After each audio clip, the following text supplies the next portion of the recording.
Success point के इस YouTube channel में एक बार फिर से आप सभी लोगों का बहुत बहुत स्वागत है। और जैसा कि हम लोग देख रहे हैं कि आप किस तरह से हमारी जो पुरानी वीडियो हमने जो अपलोड की हैं, जो हमने इकोनॉमिक्स की जो सीरीज़ हम लोग यहाँ पे लेकर आए हैं, उसमें आप लोगों का जो प्यार हमें मिल रहा है, उसके लिए एक बार फिर से आप लोगों को बहुत बहुत धन्यवाद करना चाहेंगे। साथ ही साथ जो है आगे आज जो डिमांड की श्रृंखला या डिमांड चैप्टर जो इकोनॉमिक्स का सबसे फंडामेंटल चैप्टर है, उसको आगे बढ़ाते हैं। और आज डिमांड में हम सबसे एक और इम्पॉर्टेंट टॉपिक की बात करने वाले हैं। तो जैसा कि आप देख ही रहे हैं यहाँ पर, प्राइस ऑफ रिलेटेड गुड्स, यानी संबंधित वस्तुओं का मूल्य। और इसमें आप जैसे कि देख ही रहे हैं, बोर्ड में मैंने बना ही दिया है substitute goods and complementary goods. इन दोनों को समझाने से पहले एक बात को आप लोग समझिए, इस टॉपिक का मीनिंग क्या है। इसका मतलब यह है कि कई बार कई सारी वस्तुएं किसी दूसरी वस्तुओं के प्राइस को इफेक्ट करती हैं। जी हाँ, जरूर। अभी एग्जांपल से जब हम समझेंगे तो आपको बिल्कुल क्लियरली समझ में आएगा। और आप खुद जो वीडियो को देख रहे हैं, आप खुद ऐसी कई सारी वस्तुओं की प्राइस को इफेक्ट करते हैं। किस तरह से आप एक वस्तु के आधार पर किसी दूसरी वस्तु के प्राइस को इफेक्ट करते हैं, आज की इस वीडियो का यही हमारा सब्जेक्ट और टॉपिक है। तो देखिए, रिलेटेड गुड्स की हम बात कर रहे हैं। रिलेटेड गुड्स का मतलब किन्हीं दो वस्तुओं के सापेक्ष की हम बात कर रहे हैं। पहली वस्तु हमने लिखी सब्स्टिट्यूट गुड्स। सब्स्टिट्यूट गुड्स यानी प्रतिस्थापित वस्तुएं। पहले एग्जांपल बोलता हूं, फिर समझाता हूं। मान लीजिए सब्स्टिट्यूट गुड्स का सबसे best example T, coffee, right. T, coffee, चाय, कॉफी। टी, कॉफी का एग्जांपल सब्स्टिट्यूट गुड्स में कैसे? सामान्य सी बात है, मैं एक्सेप्शन हर बार कह रहा हूं, एक्सेप्शन हर चीज के होते हैं, लेकिन जनरल फिनोमिना यह है कि सर्दियों का मौसम अगर है और कोई आदमी चाय कॉफी पीता है, तो सामान्य तौर पर हर किसी को टी के कंपैरिजन में कॉफी ज्यादा पसंद होती है, राइट। यानी कॉफी उसको ज्यादा पसंद होती है, लेकिन फिर भी वो टी पीता है। क्यों? क्योंकि कॉफी की प्राइस ज्यादा है। कॉफी के प्राइस ज्यादा होने से टी की डिमांड ज्यादा हो जाती है। यस, आप एक बात सोचिए, अगर टी और कॉफी, आप किसी रेस्टोरेंट या होटल में जाते हैं, आपको जितने की चाय मिल रही है उतने की ही कॉफी भी है, क्या पीना पसंद करेंगे? Obviously coffee. क्यों? क्योंकि कॉफी ज्यादा टेस्टी होती है। लेकिन चाय इसलिए पी जाती है, सामान्यतया ज्यादा चाय इसलिए पी जाती है क्योंकि कॉफी महंगी है। तो कॉफी का ज्यादा मूल्य चाय की डिमांड को बढ़ा देता है।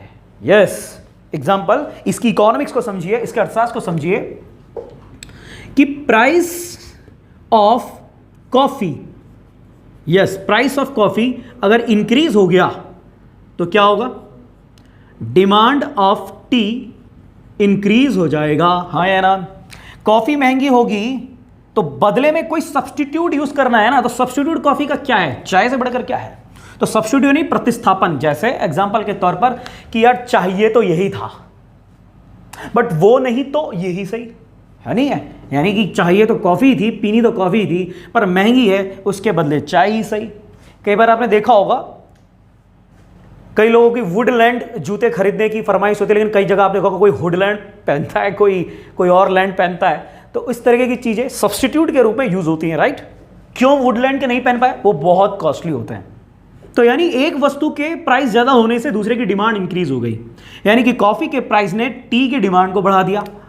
अगर इसी तरीके से प्राइस ऑफ कॉफी डिक्रीज हो जाए तो आप बताइए क्या होगा? लोग ज्यादातर फिर कॉफी पीने लग जाएंगे क्योंकि प्राइस कम हो गया कॉफी का। तो चाय की डिमांड क्या हो जाएगी? ऑब्वियसली कम। यानी कि लोग जो हैं कॉफी पिएंगे, चाय क्यों पिएंगे? भाई कॉफी भी सस्ती हो गई, चाय कॉफी का रेट इक्वल हो गया, या कॉफी बहुत सस्ती हो गई तो लोग चाय की तुलना में कॉफी पिएंगे। तो इसका मतलब यह है कि सब्स्टिट्यूट गुड्स में एक वस्तु का बढ़ता हुआ प्राइस उसके सब्स्टिट्यूट की डिमांड को बढ़ा देता है, और उसी वस्तु का घटता हुआ प्राइस उसके सब्स्टिट्यूट की डिमांड घटा देता है। क्लियर? भाई अगर एप्पल का फोन और Chinese phone, general Chinese phone equal rate के हो जाए, मान लेते हैं एक hypothetical concept, everybody buy Apple's phone. Why?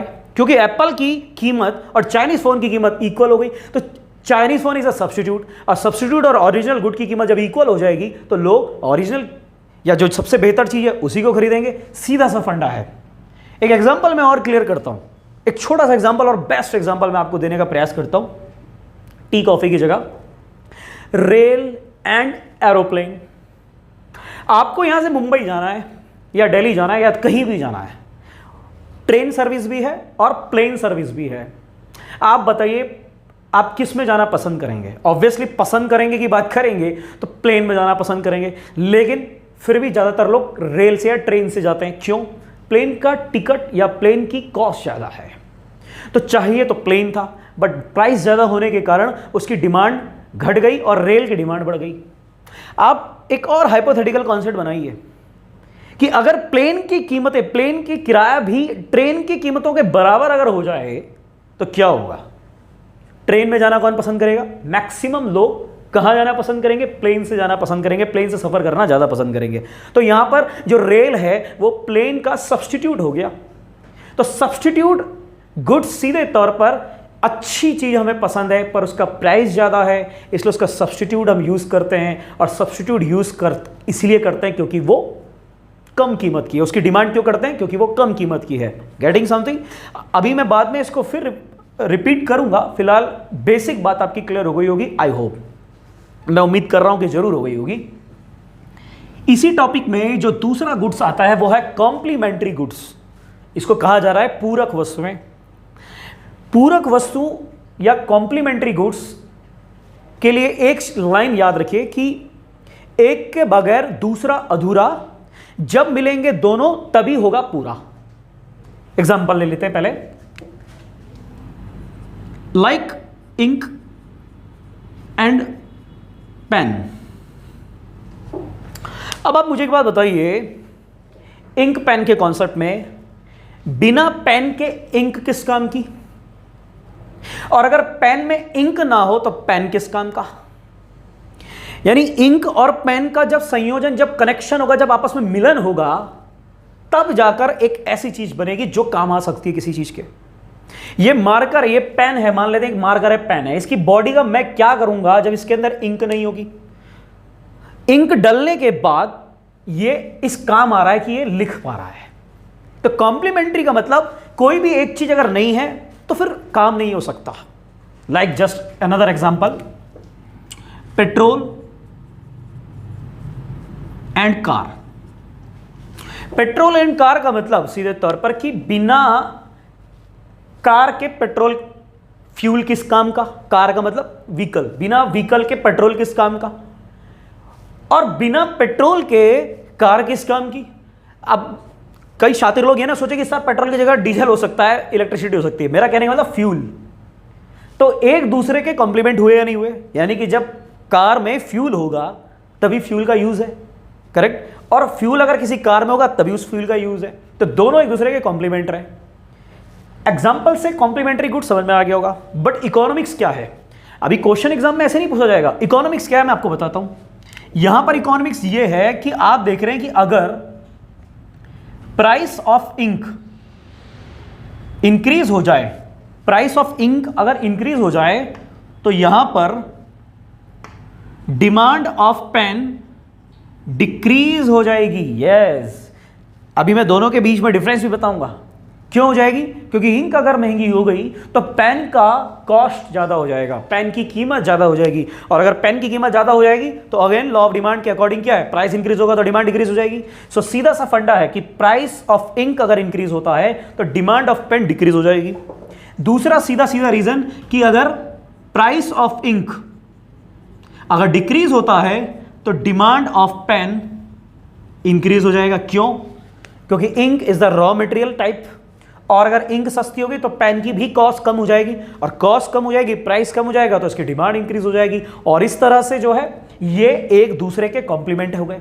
Same thing petrol car में भी है। आप जरूर देखिएगा कि जब भी मार्केट में या जब भी इंटरनेशनल मार्केट में कच्चे तेल की, क्रूड ऑयल की कीमतें कम होती हैं या ज़्यादा होती हैं, या उनका इंपैक्ट कंट्री लेवल पर, अगर इंडिया में हम बात करें पेट्रोल डीजल के रेट बढ़ते हैं या घटते हैं, तो उसका सीधा इंपैक्ट ऑटोमोबाइल सेक्टर की डिमांड सप्लाई पर पड़ता है।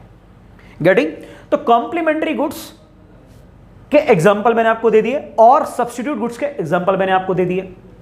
इकोनॉमिक्स दोनों में क्या है? अब एग्जाम में क्वेश्चन कैसा आता देखिए, सब्स्टिट्यूट गुड्स के कंपैरिजन में, यानी सब्स्टिट्यूट गुड के अकॉर्डिंग अगर हम बात करें तो सब्स्टिट्यूट गुड्स यानी जो रिलेटेड गुड्स है सब्स्टिट्यूट गुड्स में, उनके प्राइस और डिमांड में कैसा रिलेशन हुआ? प्रोपोर्शनल रिलेशन हुआ। यहां पर प्राइस और डिमांड में प्रपोर्शनल रिलेशन हुआ, यानी दो रिलेटेड गुड्स हैं जिनको हम सब्स्टिट्यूट कह रहे हैं, उन दोनों के प्राइस और डिमांड में प्रपोर्शनल का रिलेशन हुआ। और अगर हम यहां कॉम्प्लीमेंट्री की बात करें तो कॉम्प्लीमेंट्री में भी जो सब्स्टिट्यूट या कॉम्प्लीमेंट्री में जो रिलेटेड गुड्स हैं, इंक पेन की अगर हम बात करें तो आपने देखा कि इनके प्राइस और दूसरे की डिमांड में क्या रिलेशन है, इसका रिलेशन 1/d यानी इनवर्स रिलेशन है। यानी यहां आप देख रहे हैं कि एक के प्राइस में वृद्धि दूसरे की डिमांड में कमी कर रही है, और यहां आप देख रहे हैं कि एक के प्राइस में वृद्धि दूसरे की डिमांड में भी वृद्धि कर रही है। तो this formula is the question. ये क्वेश्चन है, ये एक प्रश्न है, ये इकोनॉमिक्स है कि इन वस्तुओं के मांग और मूल्य में किस प्रकार का संबंध पाया जाता है। तो इस तरह से जो है सब्स्टिट्यूट एंड कॉम्प्लीमेंट्री गुड्स दोनों के बारे में मैंने आपको भी बताया यहां पर।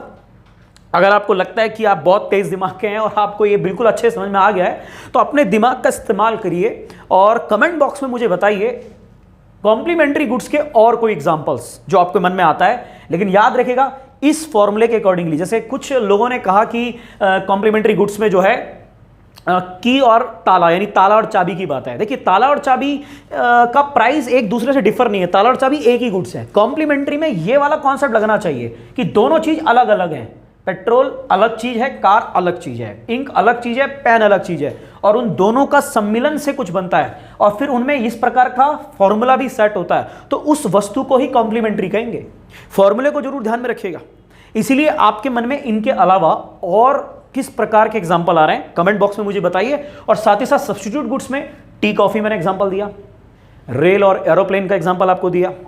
इनके अलावा सब्स्टिट्यूट गुड के और कौन कौन सी चीजें आप यूज करते हैं, कुछ अच्छे अच्छे स्टैंडर्ड के एग्जांपल्स कमेंट बॉक्स में आप दीजिए, उनको मैं देखूंगा और उससे एहसास होगा कि आप लोग इन चीजों को बहुत अच्छे से समझ रहे हैं। तो डिमांड के टॉपिक में या डिमांड के इस चैप्टर में ये दोनों बहुत ही महत्वपूर्ण स्थान रखते थे एग्जाम प्रोस्पेक्ट से भी, इसलिए इसको समझाना बहुत जरूरी था। अगली वीडियो में मैं आपको बताऊंगा बहुत ही इंपॉर्टेंट इलास्टिसिटी ऑफ डिमांड के बारे में, मांग की लोचशीलता के बारे में, और वो बहुत ही महत्वपूर्ण है। तो बने रहिएगा हमारे साथ, और अगर ये वीडियो आपको पसंद आया है तो इसको लाइक करना मत भूलिएगा, अपने फ्रेंड्स के साथ शेयर करना मत भूलिएगा, और सब्सक्राइब करना तो कतई मत भूलिएगा। तब तक के लिए बहुत बहुत धन्यवाद।